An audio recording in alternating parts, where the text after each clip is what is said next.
বঙ্গে দেবী দুর্গার আরাধনায় সম্প্রীতির মেলবন্ধন।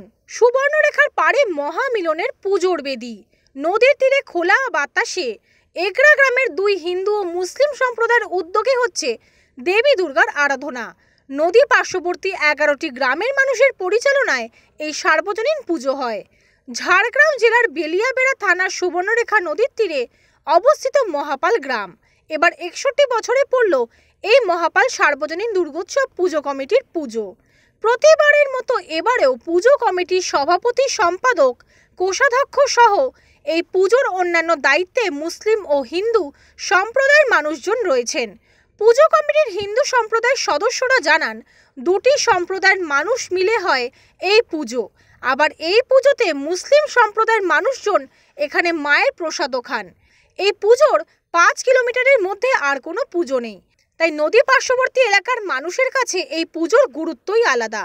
নদী লাগোয়া ভক্তাপাট, মালিশাই, শালবনী, খামার, জাহানপুর এক একটা হিন্দু মুসলমানের জনপদ। এই রকম 11টি গ্রামের বাসিন্দারা নিজেরা নিজেদের টাকা দিয়ে প্রতি বছর দেবী দুর্গার আরাধনায় মেতে ওঠেন। নিজেদের চাঁদা তোলা থেকে পুজোর জোগাড় করা সবার সক্রিয় অংশগ্রহণের মাধ্যমে হয়। এভাবেই চলে আসছে 60টি বছর। এখানে কোনো জাতি ধর্মের মধ্যে ভেদাভেদ নেই, তাই দায়িত্ব ভাগ করে দেওয়া হয় সবার মধ্যে। সকলেই নিজের নিজের দায়িত্ব পালনে অনড়। মহাপাল স্কুল ক্যাম্পাসের মধ্যেই দুর্গা মণ্ডপ আছে। এই মণ্ডপে আমি মহাপাল হাই স্কুলে 27 বছর এই এলাকায় চাকরি করছি। এই এলাকাতে আমি প্রত্যেক বছরই দেখছি যে হিন্দু এবং মুসলমান উভয় সম্প্রদায়ের মানুষই পূজা কমিটিতে থাকে।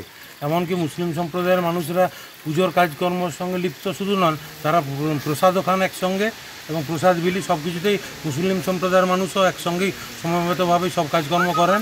ঝাড়গ্রাম থেকে অরূপ ঘোষের রিপোর্ট, ওঙ্কার বাংলা।